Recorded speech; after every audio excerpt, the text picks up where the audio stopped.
Baik, silakan Mbak, bisa dimulai.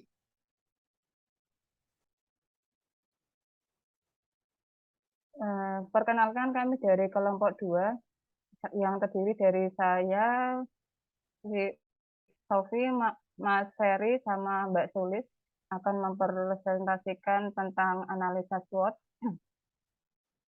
Di sini pengertian analisa SWOT ada beberapa dari pakarnya. Yang pertama, menurut Philip Kotler, pengertian analisa SWOT adalah evaluasi terhadap semua kekuatan, kelemahan, peluang, dan ancaman yang terdapat pada individu atau organisasi.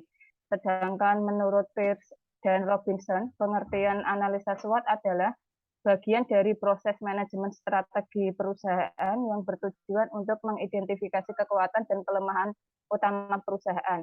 Kelemahan dan kekuatan utama tersebut dibandingkan dengan peluang dan ancaman ekstern sebagai landasan untuk menghasilkan berbagai alternatif strategi. Yang ketiga, menurut Yusanto dan Wijaya Kusuma, pengertian SWOT adalah instrumen internal dan eksternal perusahaan yang bertumpu pada basis data tahunan dengan pola 315. Penjelasan mengenai pola ini adalah data yang ada diupayakan mencakup data perkembangan perusahaan pada 3 tahun sebelum analisis. Apa yang diinginkan pada tahun saat dilakukan analisis, dan kecenderungan perusahaan pada 5 tahun pasca analisis. Yang keempat, menurut Freddy Rangkuti, definisi analisis SWOT adalah usaha yang dilakukan berdasarkan logika yang dapat dimaksimalkan kekuatan dan peluang, dan pada saat yang sama dapat meminimalisir kelemahan dan ancaman.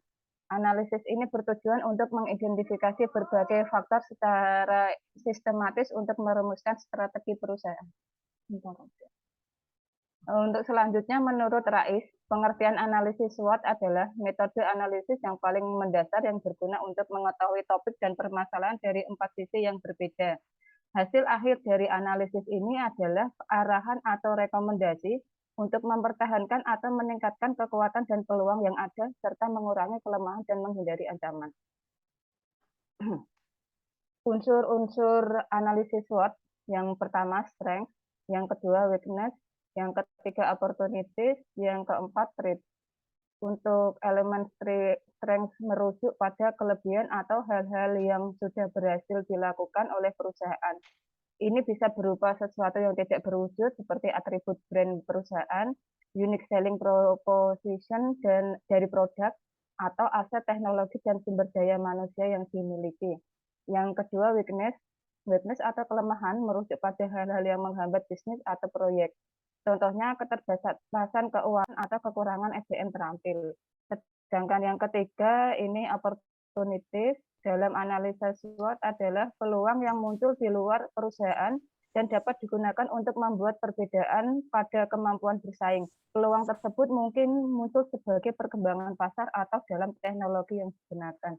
Yang unsur yang terakhir, threat. Elemen terakhir pada analisis SWOT adalah threat atau ancaman. Seperti namanya, elemen ini merujuk pada segala sesuatu yang menimbulkan resiko bagi perusahaan atau keberhasilan suatu proyek. Misalnya pesaing baru, perubahan dalam aturan undang-undang, dan lain-lain. Manfaat analisa SWOT yang pertama, perusahaan menjadi lebih memahami kekuatannya dan memberikan rekomendasi untuk meningkatkannya. Yang kedua, perusahaan dapat melihat suatu peluang dan dapat mempertahankan peluang. Yang ketiga, perusahaan mengetahui kelemahan serta mencari solusi untuk mengurangi kelemahan tersebut. Selanjutnya, perusahaan mengetahui potensi ancaman serta mencari solusi untuk menghindari ancaman tersebut.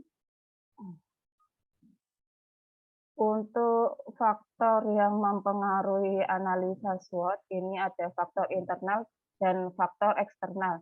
Sedangkan faktor internal sendiri adalah faktor yang berasal dari dalam suatu perusahaan, yaitu kekuatan dan kelemahan dari perusahaan itu sendiri. Adapun beberapa hal yang merupakan bagian dari faktor internal antara lain sumber daya keuangan yang memadai, sumber daya manusia yang kompeten, properti teknologi terkini, kepercayaan masyarakat terhadap perusahaan, kemampuan pemasaran yang baik, kemampuan distribusi yang baik, dan lain-lain. Sedangkan faktor eksternal atau faktor dari luar perusahaan ini termasuk ancaman dan peluang dan berpengaruh terhadap performa perusahaan tersebut. Ini misalkan faktor eksternalnya tren bisnis, budaya masyarakat, sosial politik dan ideologi, kondisi perekonomian suatu negara, peraturan dan kebijakan pemerintah, serta perkembangan teknologi. Untuk cara menggunakan analisa SWOT bisa dilanjutkan oleh Mas Naldika Ferry. Silakan. Baik, terima kasih Bu Sofi.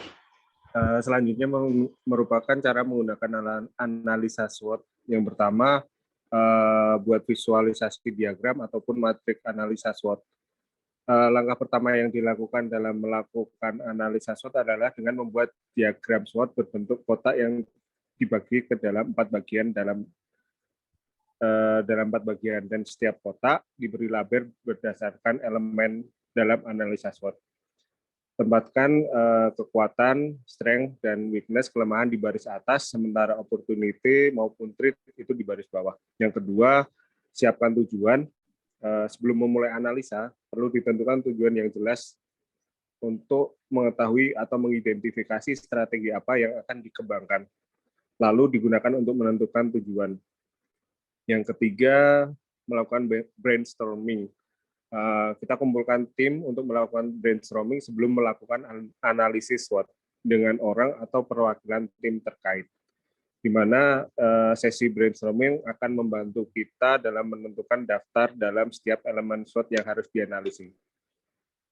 Selanjutnya, kemudian kita turunkan ke dalam 4 elemen SWOT. Setelah menentukan tujuan analisis SWOT dan mengumpulkan masukan dari tim, sekarang kita bisa memulai melakukan analisa SWOT ke dalam 4 komponen yang sudah dibuat diagram. Kemudian beberapa pertanyaan yang bisa digunakan sebagai panduan untuk mengidentifikasi setiap komponen adalah sebagai berikut. Misal di strength, di sini ada pertanyaan fitur mana, misal suatu produk, fitur mana dari produk yang akan beresonansi dengan target audiens.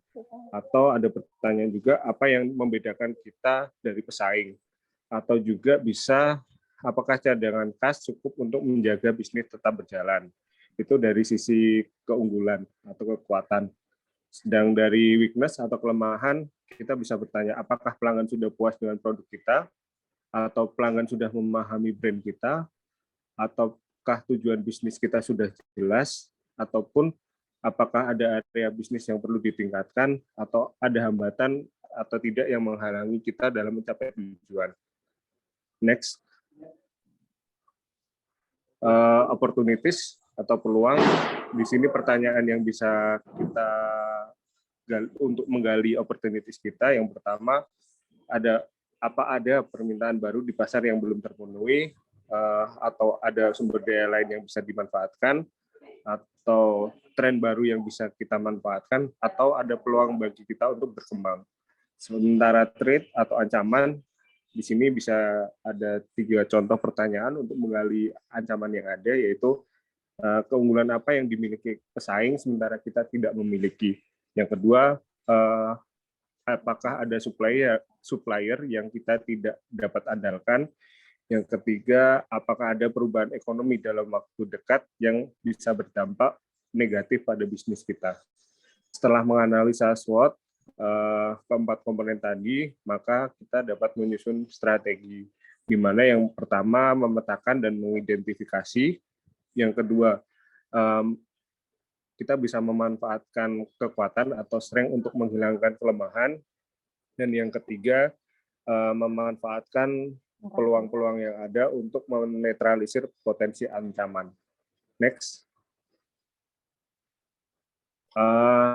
Terlampir adalah contoh analisa SWOT dari Starbucks. Di sini kita tahu kan Starbucks merupakan gerai kopi franchise ya yang besar baik di Indonesia maupun di luar negeri. Cuman ini SWOT yang kita analisa dari kondisi Starbucks yang ada di Indonesia. Dari sisi kekuatan atau strength, Starbucks ini memiliki produk dan layanan berkualitas tinggi.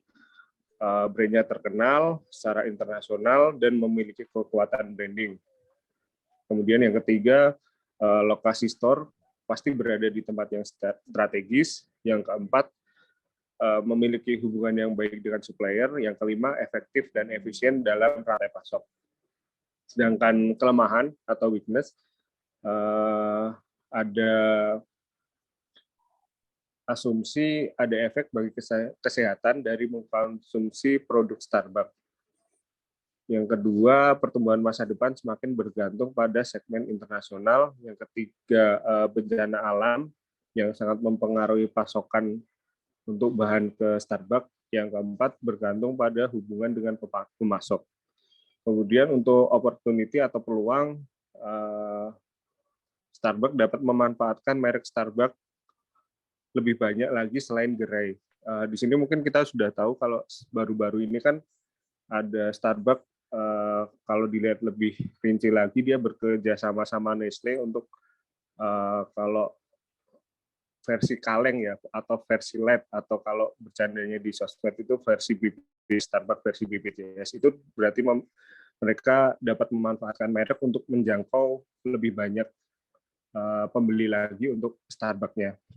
Kemudian yang kedua, kelompok produk konsumen global. Yang ketiga, perluasan segmen operasi. Yang keempat, inovasi produk dan platform pertumbuhan baru. Kalau inovasi produk tadi sudah ada contohnya, salah satunya tadi yang Starbucks versi light atau kaleng. Terus kalau platform sekarang untuk ke Starbucks sendiri untuk member tidak perlu pakai kartu lagi, sudah ada aplikasi Starbucks juga. Kemudian yang terakhir, ancaman di sini Starbucks terkait dengan studi kesehatan terbaru tentang dampak gula. Kemudian sejumlah besar pesaing dalam bisnis kopi mulai banyak di Indonesia. Yang ketiga, suplai dan harga kopi tunduk pada volatilitas yang signifikan. Yang keempat, kondisi ekonomi di Indonesia bisa menurunkan belanja konsumen. Dan yang terakhir, lonjakan upah minimum, menurunkan profitabilitas dan menurunkan pasokan. Itu dari strategi yang Starbucks, contoh SWOT-nya. Kemudian setelah dianalisis SWOT tadi, strategi kombinasi SWOT berdasarkan analisis, kita dapat mengkombinasikan fokus-fokus tersebut antara lain. Yang pertama, fokus pada kekuatan dan peluang, strength atau opportunity, untuk memperoleh alternatif ofensif dengan menggunakan kekuatan internal untuk memanfaatkan peluang eksternal. Yang kedua, fokus pada kelemahan dan ancaman, weakness atau threat, untuk memperoleh alternatif defensif dengan memanfaatkan kelemahan internal untuk mengurangi ancaman eksternal. Yang ketiga, fokus pada kekuatan dan ancaman, strength atau threat, dengan menggunakan kekuatan internal untuk mengurangi ancaman eksternal. Dan yang terakhir, fokus pada kelemahan dan peluang, weakness atau opportunity, dengan menopang kelemahan internal untuk mengambil keuntungan dan kesempatan eksternal. Demikian paparan dari kami kelompok 2, Pak. Mohon arahan dan koreksinya. Terima kasih. Ya, terima kasih. Mungkin ada di antara teman-teman yang mau menanggapi lebih dahulu. Silakan.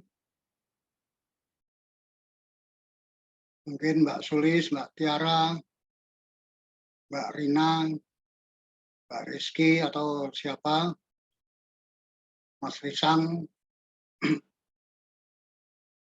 Silakan kalau mau menanggapi. Izin, Prof. Ya, silakan. Mau nanyain ini, Prof, sebenarnya analisis SWOT itu efektif nggak sih yang kita gunakan untuk menganalisis kondisi suatu perusahaan, atau kita memiliki alternatif untuk analisis lain yang kita gunakan nggak, Prof? Iya, terima kasih. Ya, di pertanyaan yang bagus nih dari Mbak Rina. Apakah analisa SWOT itu efektif untuk menganalisis suatu kondisi perusahaan? Yang perlu dipahami terlebih dahulu, bahwa analisa SWOT itu adalah menjadi salah satu alat tumpuan daripada manajemen strategik. Itu sebagai salah satu tumpuan alat analisis yang dilakukan dalam manajemen strategik. Di dalam manajemen strategik itu ada berbagai alat analisis. Ada berbagai alat analisis. Analisis yang pertama itu adalah SWOT. SWOT itu nanti pada bagian tertentu saya akan jelaskan. Tadi saya sudah appreciate apa yang dilakukan oleh kelompok 2. Walaupun masih ada kekurangan di sana sini tidak masalah, tapi nanti bisa kita pelajari bareng-bareng.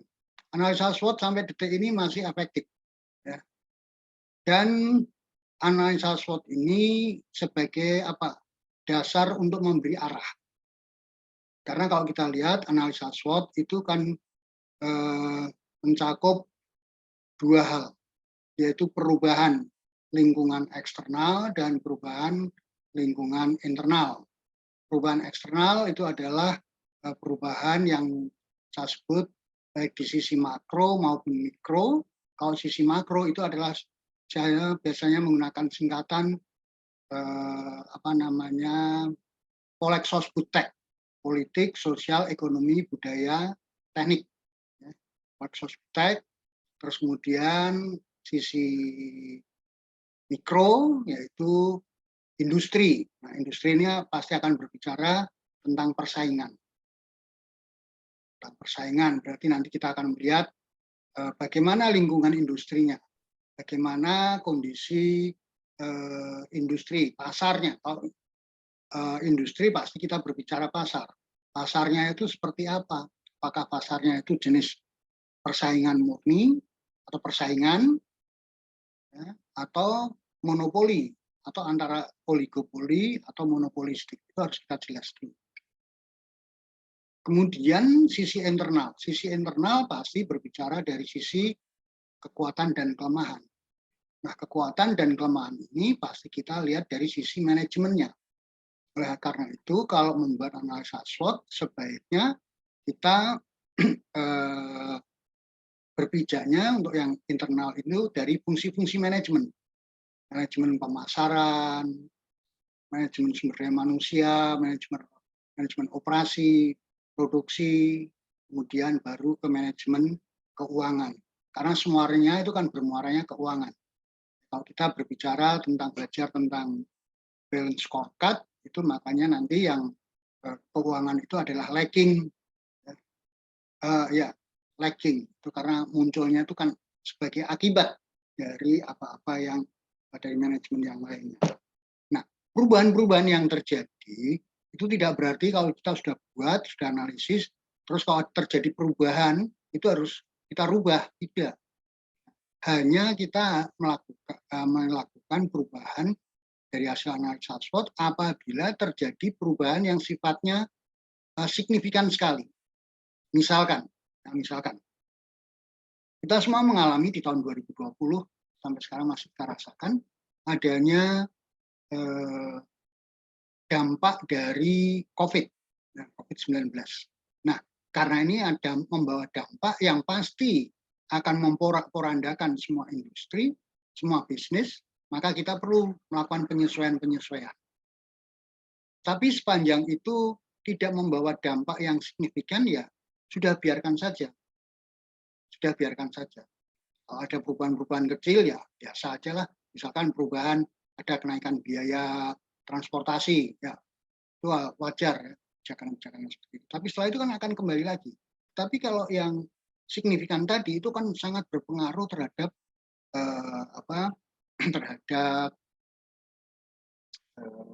ini proses produksi jalannya perusahaan. Jadi oleh karena itu perlu disiasati, perlu kita melakukan penyesuaian-penyesuaian.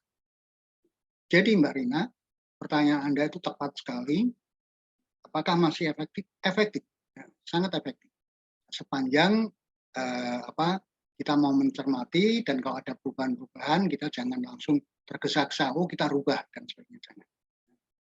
Ada hal yang tadi yang bisa tetap kemudian yang saya kenalkan juga alat-alat analisis yang lain daripada manajemen strategik, di samping BCG dan matriks profitabilitas, analisa SWOT, terus kemudian ada juga analisa matriks. Analisa SWOT itu masih bisa kita teruskan, ya, masih kita teruskan dengan nanti ke matriks internal eksternal, langsung masih bisa kita teruskan ke matriks daya tarik industri, masih terus bisa lanjutkan lagi ke matriks siklus kehidupan industri. Jadi data yang sudah ada, data yang kita kolek itu tidak berarti terus kemudian tidak kita pakai, tidak, tetap kita bisa pakai, tapi pasti akan kita memakai kita sesuaikan. Nah, tadi ada hal yang sifatnya melompat yang disampaikan oleh Mbak Sofi sama Mbak Mardika, ya, itu di dalam membuat analisa SWOT. Di sini tadi tidak muncul adanya prosesnya. Analisa SWOT itu ada prosesnya. Karena analisa SWOT itu kan sebetulnya analisa kualitatif yang kita kuantifikasi. Jadi untuk membuat analisa SWOT itu harus kita dasarkan pada sisi eksternal dan internal. Sisi eksternal nanti akan menghasilkan matriks eksternal dan internal akan menghasilkan matriks internal.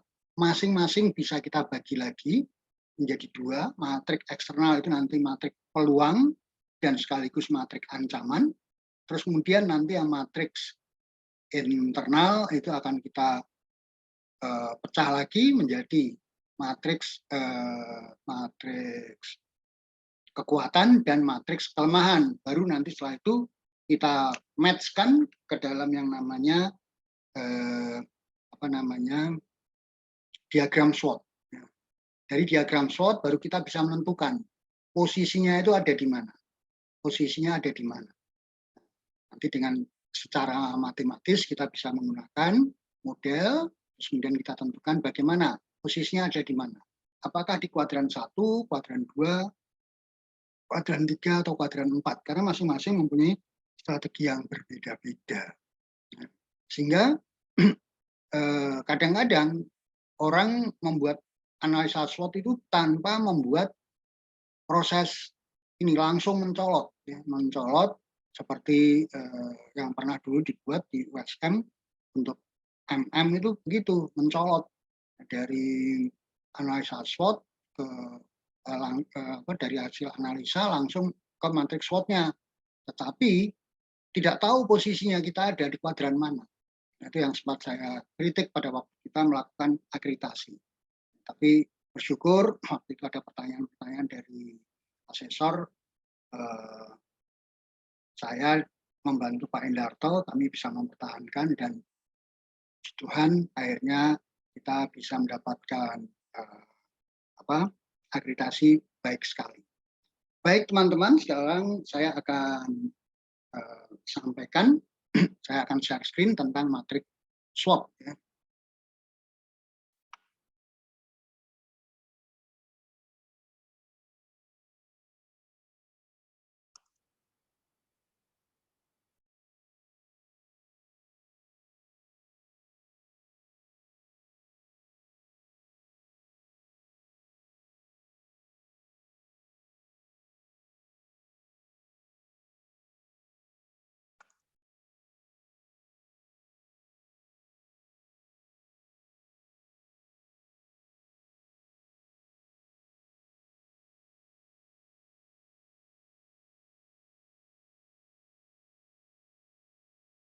Oh ya, perlu saya sampaikan kepada teman-teman, analisa SWOT itu ada beberapa versi, ya, ada beberapa versi,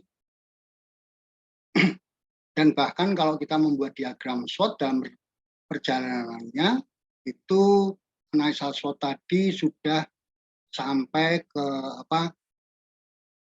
8 sub, ya, 8 sub.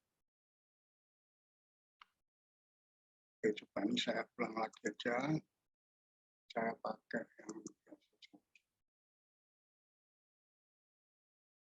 sebentar.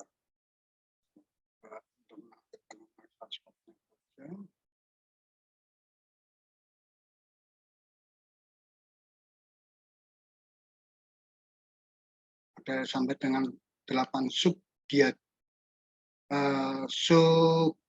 kuadran ya.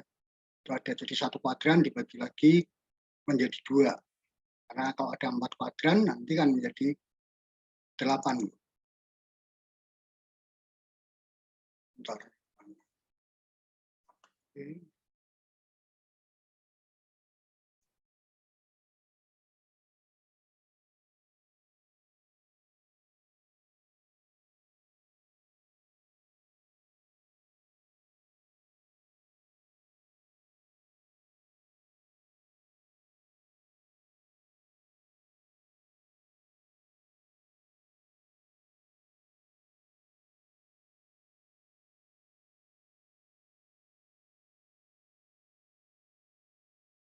Ya, sebentar.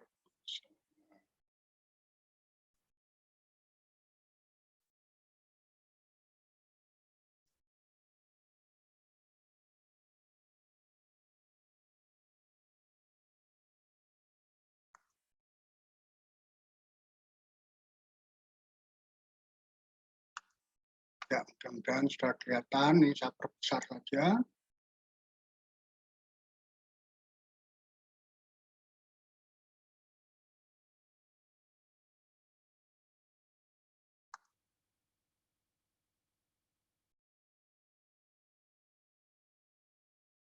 Ya, analisa SWOT itu juga biasa disebut dengan kekepan. Kekepan itu maksudnya kekuatan, kelemahan, kemudian peluang dan ancaman.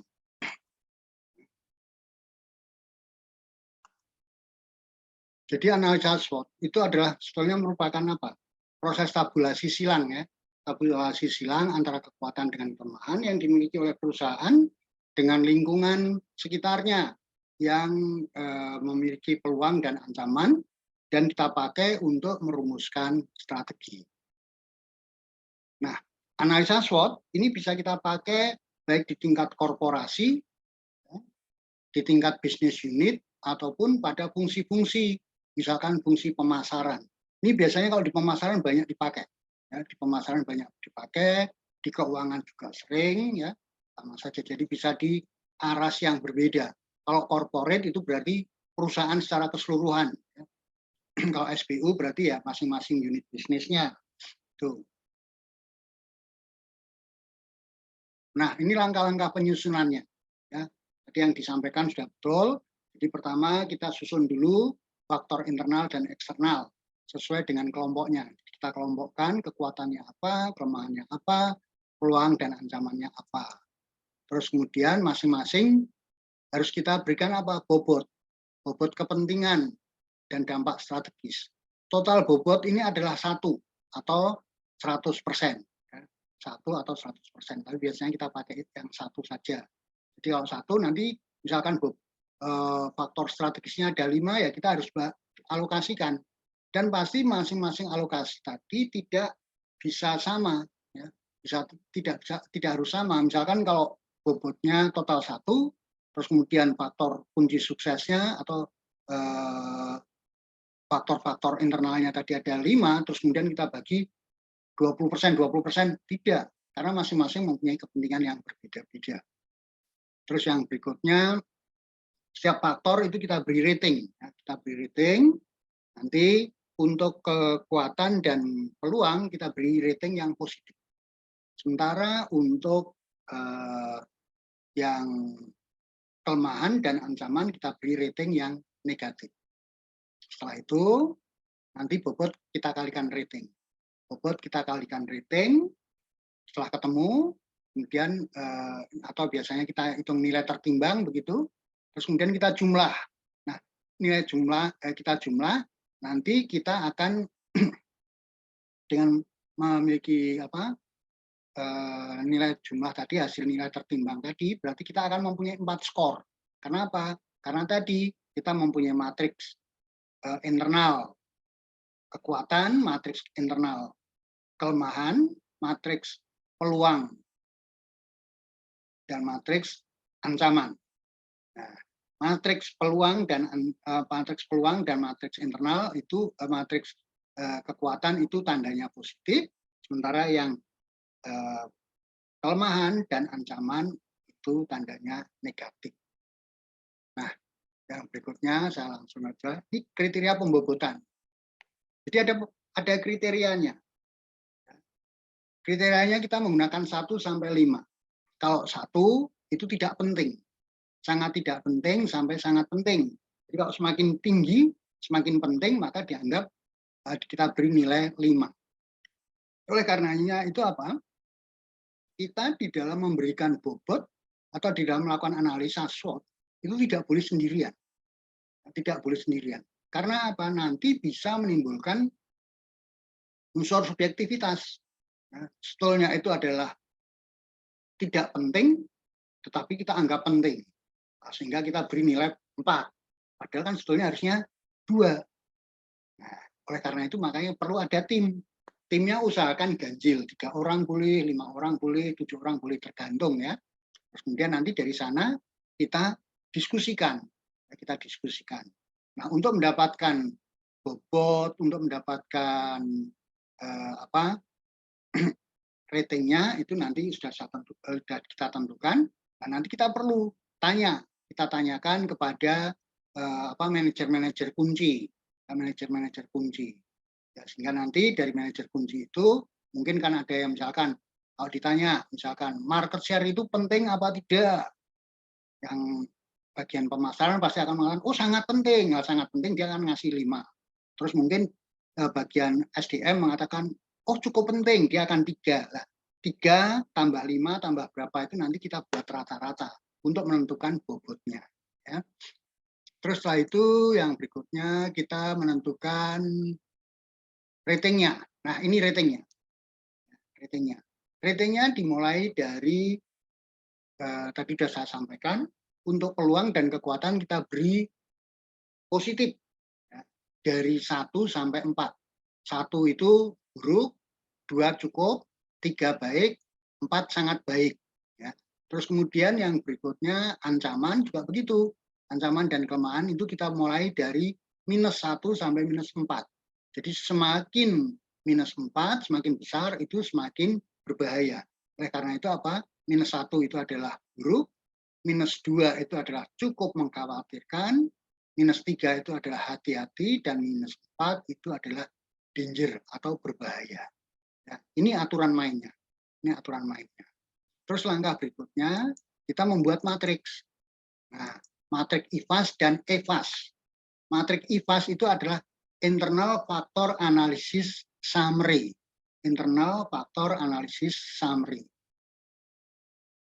Nah, matriks IFAS itu ada 2 macam, yaitu matriks IFAS kekuatan, itu hasilnya harus positif, dan matriks IFAS kelemahan, nanti nilainya harus negatif. Demikian juga dengan matriks EFAS. EFAS itu adalah singkatan dari External Factor Analysis Summary, di mana akan terdiri dari 2 matriks juga. Matriks peluang itu nanti tandanya adalah positif, dan matriks kelemahan itu tandanya adalah negatif. Nah, jadi di sini kita harus menuliskan. Ya, jadi formatnya sama, keempat matriks ini sama. Ya. Cuma kalau di dalam buku-buku ini nggak pernah disinggung fakta empirik. Fakta empiriknya ini nggak pernah disinggung. Nah, karena teman-teman itu adalah praktisi, maka saya juga berbicaranya secara praktisi pada sisi yang lain. Oleh karena itu, kalau saya berbicara sebagai praktisi, maka di sini diperlukan fakta empiris. Diperlukan fakta empirisnya itu apa? Kenapa kok ratingnya diberi 3? Kenapa kok tidak 1? Misalkan itu market share. Kenapa kok diberi 3? Kenapa kok tidak 1? Nah, di sini ada fakta empirisnya. Ada fakta empirisnya apa? Misalkan dari tahun sebelumnya market share kita itu senantiasa mengalami peningkatan. Dan ini kan menjadi perhatian bagi para manajer pemasaran dan para manajer di perusahaan itu secara keseluruhan, khususnya manajer pemasaran. Nah, itu jelas ada dasarnya. Sehingga ini tidak bisa kita berikan secara sembarangan. Nah, tadi sudah saya sampaikan, Setiap elemen itu harus ada fakta empiriknya. Untuk menyusun matrik internal, IFAS kekuatan dan IFAS kelemahan, sebaiknya dimulai dari sisi manajemen. Manajemen pemasaran, manajemen sumber daya manusia, manajemen operasi, terus manajemen keuangan. Nah, manajemen pemasaran itu apa? Manajemen pemasaran, misalkan, ukuran yang penting market share. Setelah itu mungkin apa? Segmentasi pasarnya bagaimana? Kesetiaan pelanggannya bagaimana? Kan itu. Ya. Terus setelah itu turun sumber daya manusia. Bagaimana struktur sumber daya manusianya? Ya. Berapa yang laki-laki, berapa yang perempuan, misalkan kalau kita lihat gendernya. Ya. Terus kenapa kalau misalkan kok banyak perempuannya daripada yang cowoknya? Nah, itu kan kita harus tahu. Terus kemudian misalkan tingkat absensinya, tingkat penggajiannya bagaimana, di atas UMR atau apa, itu kan harus jelas. Terus kemudian baru masuk ke operasi. Bagaimana manajemen persediaannya, bagaimana manajemen pergudangannya, bagaimana ini kerusakan barang dan tingkat kerusakan barang dan sebagainya. Ya. Baru ujungnya ke manajemen keuangan. Nah, dengan cara seperti itu kita akan bisa menginventarisir ya, secara urut. Tapi kalau kita membuatnya lompat-lompat, habis pemasaran keuangan, balik lagi ke MSDM, lari lagi ke manajemen pemasaran, itu tidak runtut. Oleh karena itu dibuatlah sesuatu yang runtut. Inilah susahnya penjenengan sekolah di S2. Sekolah di S2, khususnya di manajemen, itu adalah memperbaiki ya, cara berpikir dari yang sifatnya tidak runtut menjadi runtut. Nah, makanya nanti kalau teman-teman membuat tesis itu pasti waktu teman-teman belajar metode penelitian manajemen, ya, manajemen strategik sama Pak Indarto, nanti juga akan ketemu sama saya. Itu pasti nanti kalau membuat kuantitatif ada yang namanya kerangka pikir. Nah, kerangka pikir itu sebetulnya adalah penyederhanaan cara berpikir kita. Kita diajari untuk berpikir secara terstruktur. Itu yang mahal, itu yang berat, itu yang susah. Nah, kalau sudah seperti itu, kita kemudian akan mempunyai nanti bobotnya ini adalah satu, bobot ini harus kita alokasikan ke masing-masing faktor strategis tadi atau kunci sukses. Setelah itu kemudian dikalikan ratingnya, ada ratingnya. Kenapa diberi 3, kenapa diberi 2, kenapa diberi 1. Sementara kalau kelemahan itu diberi minus 1, minus 3, minus 4, ya, peluang ancaman juga begitu. Setelah itu dikalikan, bobot kalikan rating, ketemunya di sini, di nilai. Ini namanya nilai tertimbang. Nah, bobot kalikan rating berapa? Bobot kalikan rating berapa? Kita jumlah. Inilah yang namanya nilai tertimbang, skornya. Berarti nanti kita punya 4. Nah, kalau punya 4, sekarang langkah berikutnya kita lakukan plotting. Plotting kemana? Ke diagram SWOT. Nah, diagram SWOT-nya itu seperti ini. Ya.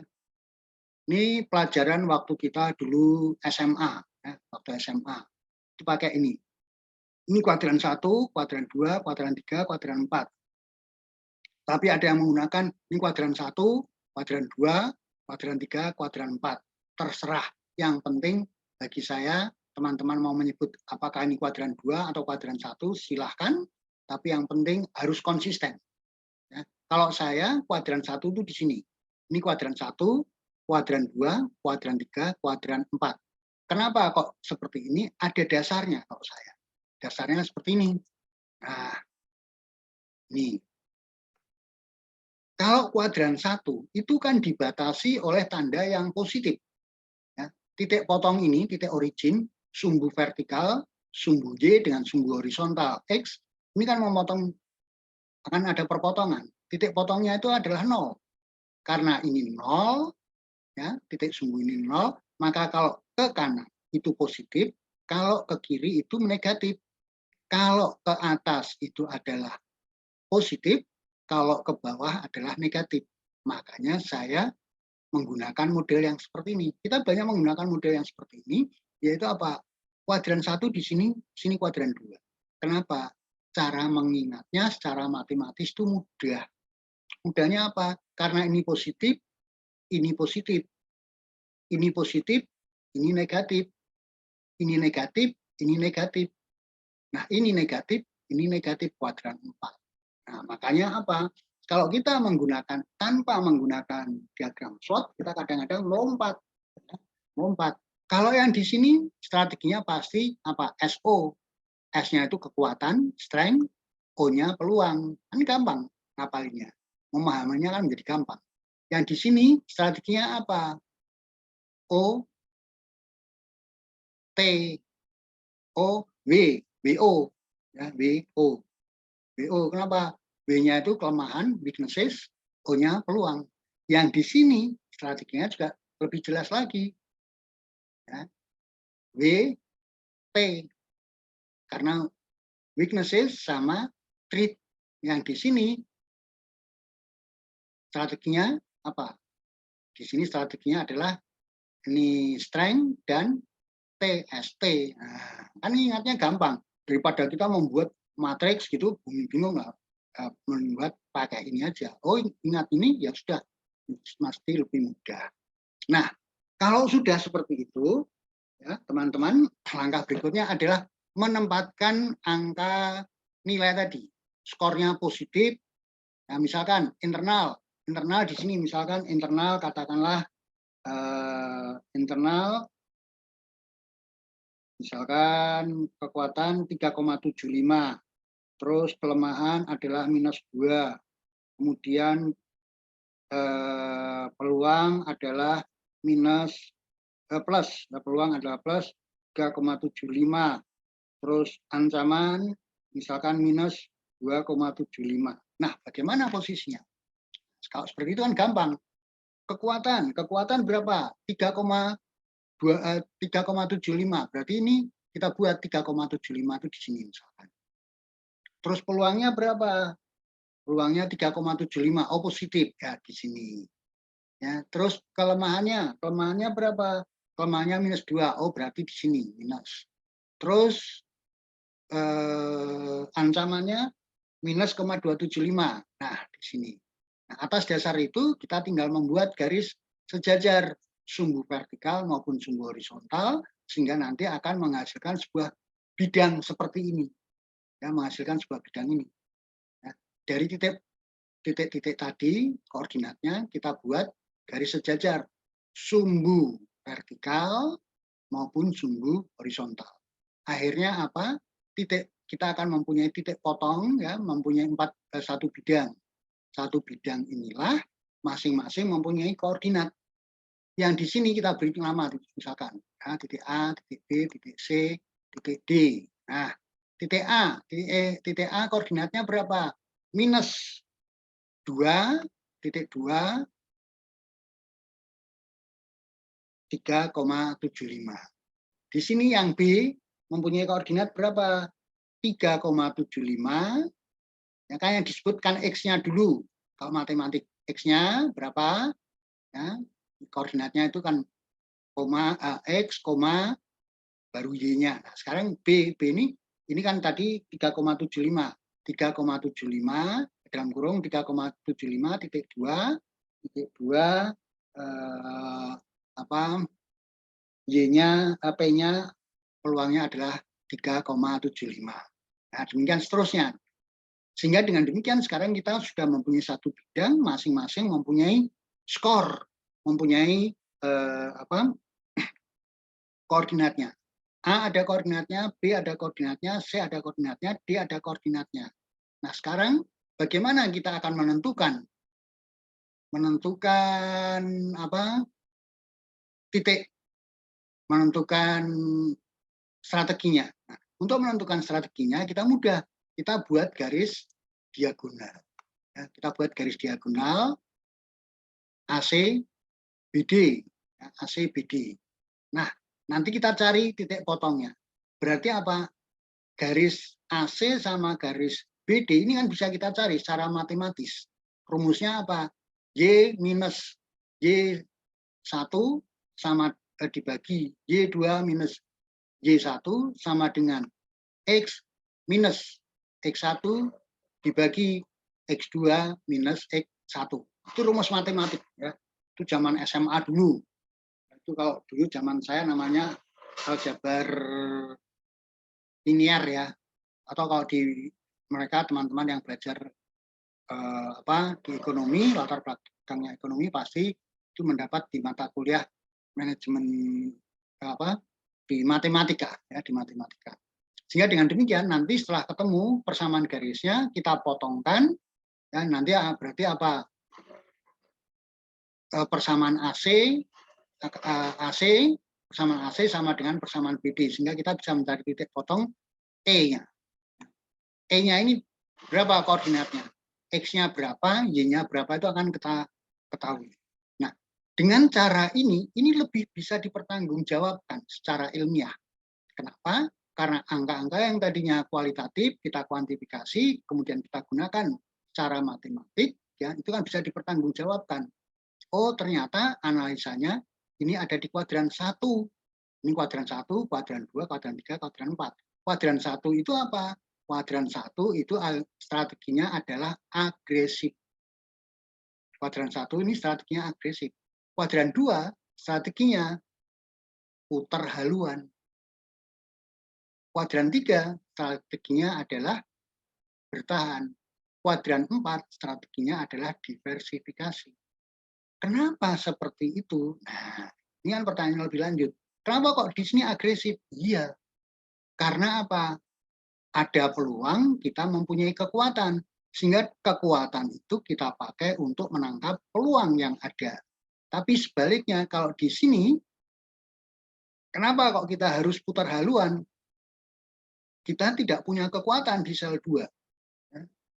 Di kuadran 2 kita nggak punya kekuatan, adanya kelemahan, tapi ada peluang. Oleh karena itu apa? Agar kita bisa menangkap peluang, kita perlu berbenah dulu di sini. Makanya disebut strategi putar haluan. Terus kemudian yang kuadran 3 ini dibatasi oleh apa? Kelemahan dan ancaman, dibatasi oleh weaknesses sama threat. Nah, di sini nggak ada pilihan. Di sini nggak ada pilihan.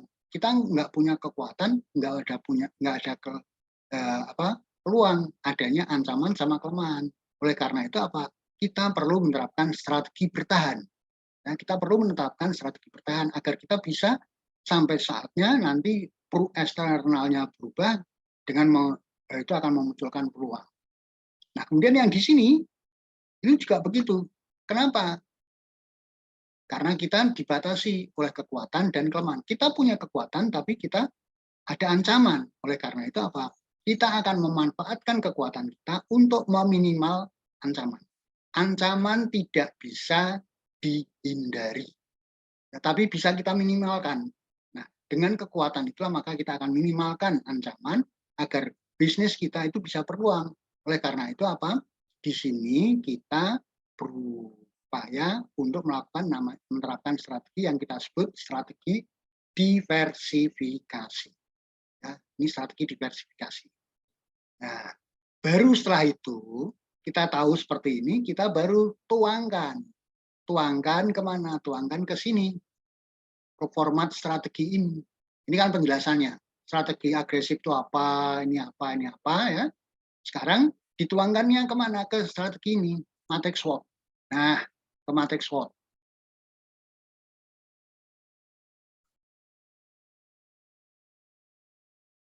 Nah, kita buat matriks SWOT-nya.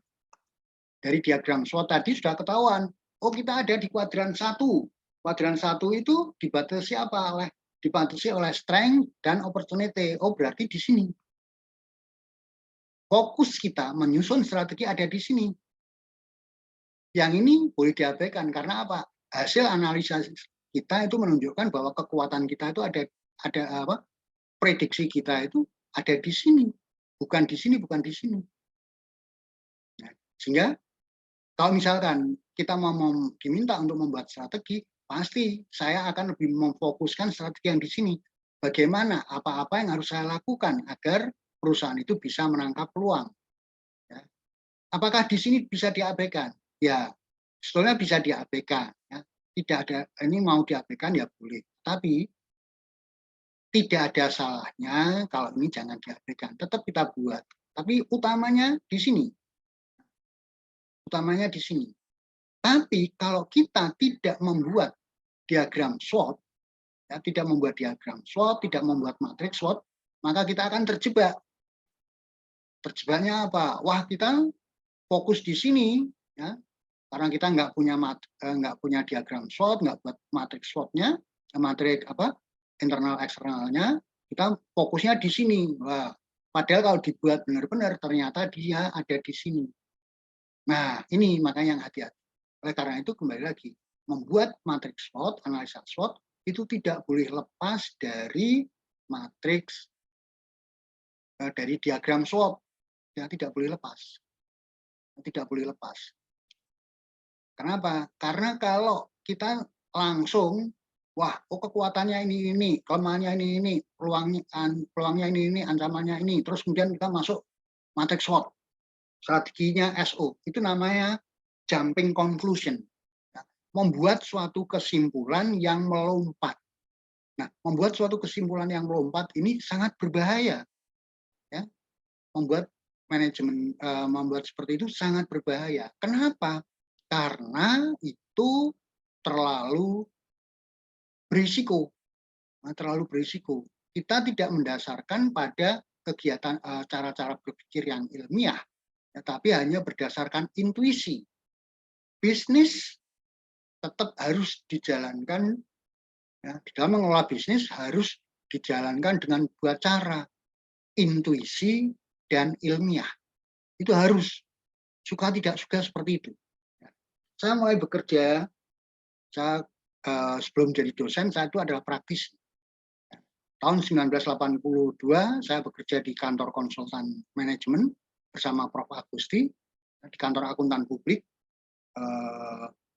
Namanya adalah Mulya Iskandar, konsultan manajemennya itu adalah Budi Darmojo. Saya satu kantor dengan Prof. Agusti, itu sekaligus teman, ya, tapi sekaligus juga promotor saya waktu S3. Terus kemudian setelah saya lulus, saya ke Jakarta, saya bekerja di consulting firm, Pusros. Ini adalah salah satu konsultan yang besar berpusat di Amerika. Kemudian saya sempat di sana ada sekitar 2-3 tahun, saya pindah ke multi finance, Saseka Leasing, yang sekarang menjadi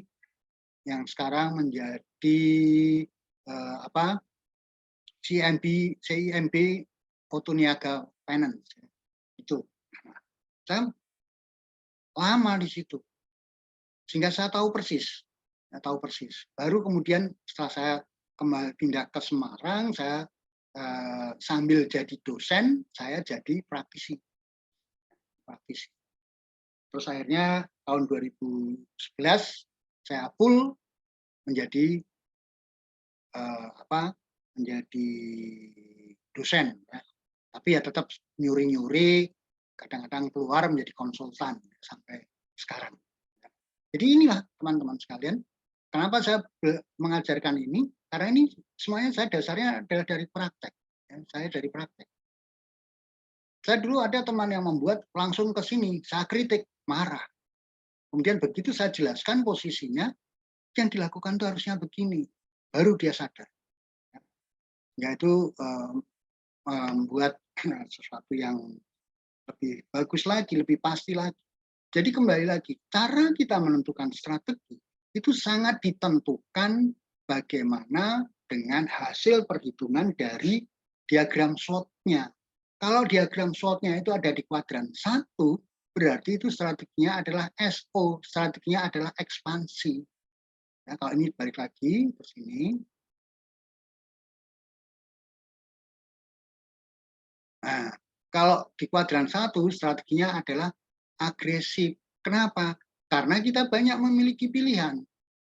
Banyak memiliki pilihan strategi. Tapi kalau di kuadran 2 yang dibatasi oleh peluang dan kelemahan, maka strateginya adalah putar haluan. Kita dituntut perbaiki dulu. Ya, jangan berbicara menangkap peluang. Wah, Pak, ini ada peluang begini, ini ada peluang begini. No. Kenapa? Anda tidak mempunyai kekuatan. Oleh karena itu, beresi dulu. Beresi dulu. Apa-apa yang nggak beres, kita benerin dulu. Agar dalam jangka panjang kita benar-benar memunculkan kekuatan sehingga kita bisa menangkap setiap peluang yang muncul. Jadi kalau ada peluang tapi kita tidak mempunyai kekuatan, ya jangan pernah berbicara. Ya. Karena itu akan sia-sia saja. Terus kemudian yang berikutnya, kuadran 3, strateginya adalah defensif. Tadi sudah dibatasi. Ya, dibatasi dengan apa? Dibatasi oleh weaknesses dan threat, ya, kelemahan dan ancaman. Nah, ini kan kita hanya bisanya bertahan. Ya, bertahan. Kemudian yang berikutnya di strategi kompetitif atau strategi diversifikasi. Kenapa kok begitu? Karena ada batasan. Kita punya kekuatan, tapi ada ancaman. Yuk, ancaman itu kita turunkan, ya, kita minimalkan dengan apa? Dengan kekuatan yang kita miliki. Ya, dengan kekuatan yang kita miliki. Itu logika berpikirnya seperti itu. Jadi, tadi menjawab pertanyaan Mbak Rina, ya, apakah masih relevan? Relevan sekali. Ya, relevan sekali. Karena apa? Ini mengajarkan kepada kita untuk apa sih?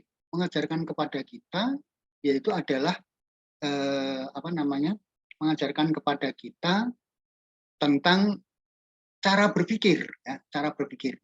Cara berpikirnya itu berpikir secara kritis, sehingga kembali lagi berpikirnya secara terstruktur.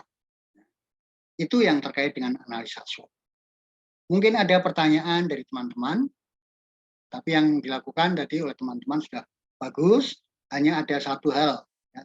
Sengaja saya tadi tidak mau menjelaskan di awal, karena saya ingin tahu seperti apa, dan ternyata ada yang kelewatan, yaitu tidak membuat matriks, tidak membuat matriks SWOT, tidak membuat matriks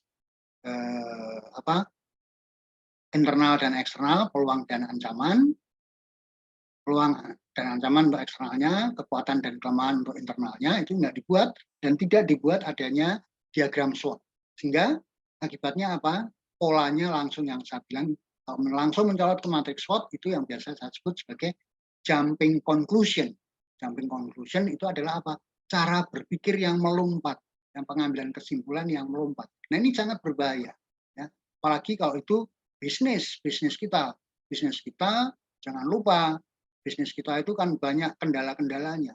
Kita dibatasi dengan modal, dibatasi dengan persaingan, dan sebagainya. Nah, kalau kita nggak hati-hati, berpikirnya tidak secara komprehensif, kita kemudian tiba-tiba mengambil suatu keputusan yang melompat, wah itu taruhannya nanti perusahaan. Oke? Itu saja yang bisa saya sampaikan pada teman-teman sekalian. Untuk minggu depan, saya minta masih ada kelompok lagi atau kembali ke kelompok 1 ya? Kembali ke kelompok 1, Prof. Oke, baik. Kalau begitu kembali ke kelompok 1, nanti saya minta teman-teman untuk membuat matriks yang nanti saya akan bagikan lewat ini. Lewat WA ya. Saya nanti bagikan lewat WA matriksnya apa untuk kelompok 1 ya. Terus untuk buku yang dari saya sudah dapat ya, manajemen strategi itu. Pernah saya bagikan belum manajemen strategi? Itu sebetulnya ada alat-alat analisisnya. Kalau belum nanti saya bagikan lagi aja, enggak apa-apa. Ya, atau kalau enggak ada 6 alat analisis strategik yang nanti bisa saya bagikan pada teman-teman sekalian. Baik, begitu teman-teman sekalian. Terima kasih atas waktunya. Selamat sore. Kita akan ketemu lagi minggu depan. Dan tetap jaga kesehatan. Jangan lupa ya. Silahkan absen. Itu materi ini sudah saya buka dari tadi, dari jam 4:04 itu sudah saya buka absennya. Silahkan. Sampai di sini pertemuan kita. Mbak Rina yang masih dalam perjalanan, hati-hati, jangan ngebut. Oke, Prof. Makasih. Dan yang lainnya, Mbak Sulis, Mbak Tiara, Mbak Rizky, Mbak Sofia, selamat bermalam minggu. Mas Risang dan Mas Mardika, kalau masih lembur ya selamat lembur ya. Jangan lupa tetap jaga kesehatan, jangan lupa ojo mau nyambut gawe wae, tapi keluarga juga perlu mendapat perhatian. Baik, sampai di sini pertemuan kita. Terima kasih. Selamat sore dan sampai minggu depan. Terima kasih. Terima kasih, Terima Prof. kasih, Prof. Selamat sore. Terima kasih, Prof. Terima Oke, kasih, matur Monggo, nuwun. monggo. Prof. Selamat malam. Malam.